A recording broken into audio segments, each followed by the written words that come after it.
Praise the Lord. നല്ല സമയത്തിനായിട്ട് കർത്താവിനെ സ്തുതിക്കുന്നു.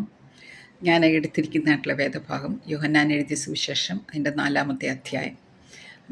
നമുക്കെല്ലാവർക്കും അറിയാം, ഈ അധ്യായത്തിൽ നമ്മൾ ധാരാളം കേട്ടിട്ടുള്ളതാകുന്നു. ശമരിയാക്കാരത്തെ സ്ത്രീയെക്കുറിച്ചാകുന്നു പറയുന്നത്.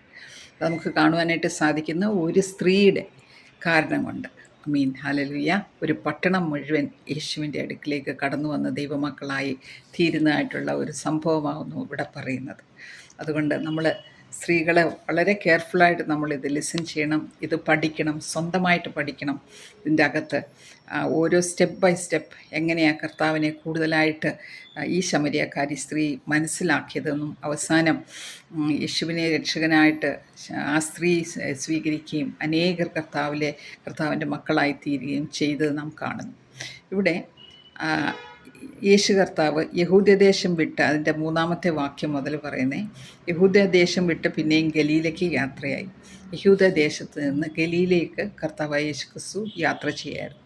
അവൻ ശമരിയയിൽ കൂടി, ശമരിയ എന്ന് പറഞ്ഞ പട്ടണത്തിൽ കൂടി അവൻ കടന്നു പോകേണ്ടി വന്നു. അങ്ങനെ അവർ സുഖാർ എന്ന ശമരിയ പട്ടണത്തിൽ യാക്കോബ് തൻ്റെ പുത്രനായ യോസെഫിന് കൊടുത്ത നിലത്തിനരികെ എത്തി.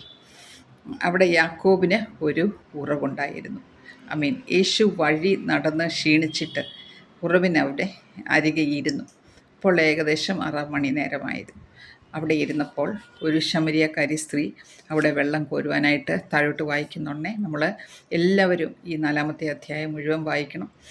ശമരിയക്കാരി സ്ത്രീ കിണറ്റിൽ നിന്ന് വെള്ളം കോരുവാനായിട്ട് അവിടെ വന്നു. ആ സ്ത്രീയോട് കർത്താവ് ചോദിച്ചു, എനിക്ക് ദാഹിക്കുന്നു, എനിക്ക് കുടിക്കാൻ കുറച്ച് വെള്ളം തരുമോ എന്ന് ആ സ്ത്രീയോട് ചോദിച്ചു. അപ്പോൾ ആ സ്ത്രീ 9-ാമത്തെ വാക്യത്തിൽ പറയുന്നേ, നീ യഹൂദ്യൻ ആയിരിക്കെ ശമരിയക്കാരിയായ എന്നോട് കുടിക്കാൻ ചോദിക്കുന്നത് എങ്ങനെയെന്ന് പറഞ്ഞു. യഹൂദന്മാർക്കും ശമരിയയ്ക്കും തമ്മിൽ സമ്പർക്കമില്ല എന്ന് പറഞ്ഞു. അപ്പോൾ അങ്ങനെ പറഞ്ഞപ്പോൾ യേശു അവളോട് മറുപടി പറഞ്ഞത്, നീ ദൈവത്തിൻ്റെ ദാനവും നിന്നോട് കുടിപ്പാൻ ചോദിക്കുന്നവൻ ആരെന്നറിഞ്ഞുവെങ്കിൽ നീ അവനോട് ചോദിക്കുകയും അവൻ ജീവനുള്ള വെള്ളം നിനക്ക് കുടിക്കാൻ തരുമായിരുന്നു എന്ന് പറഞ്ഞു. അപ്പോൾ ആ സ്ത്രീ, പിന്നെ ജീവനുള്ള വെള്ളം നിനക്ക് എവിടെ നിന്ന്? നമ്മുടെ പിതാവായ യാക്കോബിനേക്കാൾ നീ വലിയവനാകുന്നു എന്ന് യേശുവിനോട് ചോദിച്ചു. യേശു അവളോട്, ഈ വെള്ളം കുടിക്കുന്നവനെല്ലാം പിന്നെയും ദാഹിക്കും, ഞാൻ കൊടുക്കുന്ന വെള്ളം കുടിക്കുന്നവന് പിന്നെ ദാഹിക്കത്തില്ല എന്ന് പറഞ്ഞു. അത് കൊടുക്കുന്ന വെള്ളം അവനിൽ നിത്യജീവനിലേക്ക് പൊങ്ങി വരുന്ന നീരുറവയായി തീരുമെന്ന് സ്ത്രീയോട് ഉത്തരം പറഞ്ഞു. സ്ത്രീ അവനോട് പറഞ്ഞത് ഇവിടെ നമുക്ക് കാണുവാനായിട്ട് സാധിക്കുന്നത്, 9-ാമത്തെ വാക്യത്തിൽ ആ സ്ത്രീ യേശുവിനോട് സംസാരിക്കുന്നുണ്ട്, ഈ യഹൂദൻ നീ യഹൂദനെന്ന് ഞാൻ അറിയുന്നു എന്ന് പറഞ്ഞു. അതിൻ്റെ 11-ാമത്തെ വാക്യത്തിൽ പറയുന്നു, അടുത്തത് വിളിക്കുന്ന യജമാനനെ എന്ന് വിളിക്കുന്നു. അപ്പോൾ വെറും യഹൂദൻ അത് മാറി യജമാനൻ, ഇത്രയും ഇത്രയും പറയുന്നതൊക്കെ കേട്ട് കഴിഞ്ഞപ്പോഴത്തേനും ഒരു റെസ്പെക്റ്റബിൾ മാനാന്ന് മനസ്സിലായിട്ടുണ്ട്. യജമാനനെ എന്ന ആ സ്ത്രീ വിളിക്കുന്നു. അത് കഴിഞ്ഞ് മുമ്പോട്ട് വരുന്നുണ്ടേ, ആ സ്ത്രീ അവനോട്, എനിക്ക് ദാഹിക്കാതെയും ഈ വെള്ളം ഇത്രയും ദൂരെ ചെന്ന് കൊണ്ടുവരാതിരിക്കുകയും ചെയ്യേണ്ടതിന് എനിക്ക് ആ വെള്ളം കുടിക്കാൻ തരാനെന്ന് പറഞ്ഞു. യേശു അവളോട് നീ പോയി ഭർത്താവിനെ വിളിച്ചുകൊണ്ട് വരുവാൻ പറയുന്നു. അപ്പോൾ ആ സ്ത്രീ പറയുന്നു, എനിക്ക് ഭർത്താവില്ല. യേശു കർത്താവ് പറയുന്നു, നിനക്ക് 5 ഭർത്താക്കന്മാരുണ്ടായിരുന്നു, ഇപ്പോൾ നിൻ്റെ അടുക്കലുള്ള ഭർത്താവല്ല. നീ പറഞ്ഞത് ശരിയാ, 5 ഭർത്താക്കന്മാർ ഉണ്ടായിരുന്നു, ഇപ്പോൾ ഉള്ളവനോ ഭർത്താവല്ല. നീ പറഞ്ഞത് സത്യമെന്ന് യേശു പറഞ്ഞു. സ്ത്രീ അവനോട്, യജമാനനെ, നീ പ്രവാചകൻ എന്ന് ഞാൻ കാണുന്നു. അടുത്തത് ആ സ്ത്രീക്ക് മനസ്സിലായത്, യജമാനൻ എന്ന ഭാഷയിൽ നിന്ന് യേശു കർത്താവിനെ പ്രവാചകൻ, നീ പ്രവാചകൻ അല്ലെങ്കിൽ നിനക്ക് ഇത്രയും കാര്യങ്ങൾ അറിയുവാനായിട്ട് സാധിക്കുകയില്ല, അതുകൊണ്ട് പ്രവാചകൻ എന്ന് ഞാൻ കാണുന്നു എന്ന് യേശുവിനോട് പറഞ്ഞു.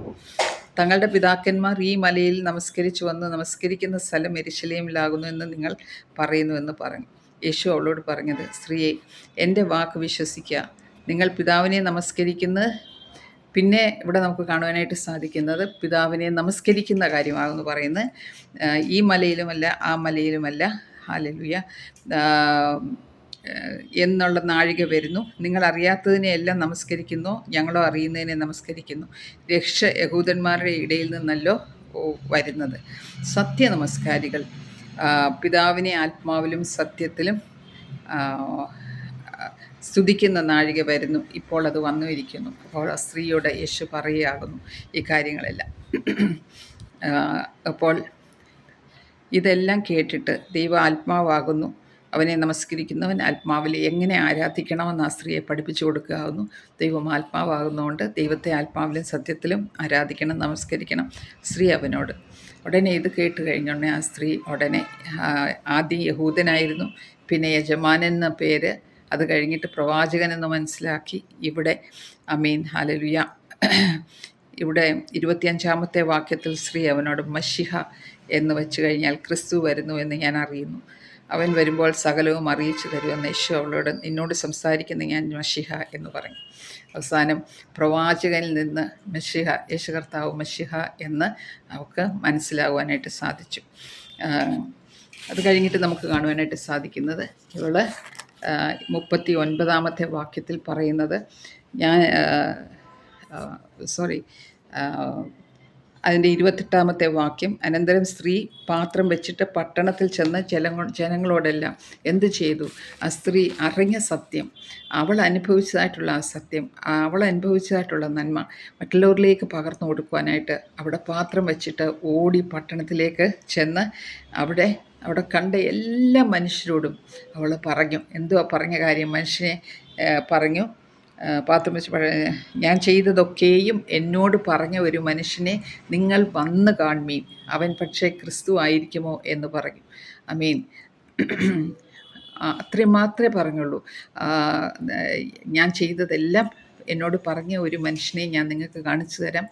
അവിടെ കൂടെ അവളെ വിളിച്ചു. അതുകൊണ്ട് ആ പട്ടണത്തിലുള്ള അനേകർ അവിടെ കൂടെ യേശുവിൻ്റെ അടുക്കിലേക്ക് പോയതായിട്ട് നാം കാണുന്നു. 39-ാമത്തെ വാക്യം പറയുന്നത്, ഞാൻ ചെയ്തതൊക്കെയും അവൻ എന്നോട് പറഞ്ഞു എന്ന് ആ സ്ത്രീ സാക്ഷ്യം പറഞ്ഞ വാക്ക് നിമിത്തം ആ പട്ടണത്തിലെ പല ശമര്യയിലും അവരിൽ വിശ്വസിച്ചു. ആമീൻ. അങ്ങനെ ആ ശമരിയ പട്ടണത്തിലുണ്ടായിരുന്ന പലരും, അനേകർ ഇത് വിശ്വസിക്കുവാനായിട്ട് ഇടവന്നു. ആ സ്ത്രീയുടെ വാക്കുമൂലം, ആ സ്ത്രീ കർത്താവിനെക്കുറിച്ച് പറഞ്ഞ ആ ഒരു കാര്യം മൂലം ആമീൻ അനേകർ കർത്താവിൽ വിശ്വസിക്കുവാനായിട്ട് സാധിച്ചു. ഇന്ന് നമ്മുടെ ജീവിതത്തിൽ എങ്ങനെ ആകുന്നു? നമ്മൾ അറിഞ്ഞ കർത്താവിനെ, അനുഭവിച്ച കർത്താവിനെ, നമ്മുടെ കൂടെ ജീവിക്കുന്ന കർത്താവിനെ നമ്മൾ മറ്റുള്ളവരോട് പറയുവാനായിട്ട് നമുക്ക് പേടിയാണോ? നമുക്ക് നാണമാണോ? അല്ലെങ്കിൽ നമുക്കത് ഇഷ്ടമില്ലാതിരിക്കുന്നതാണോ?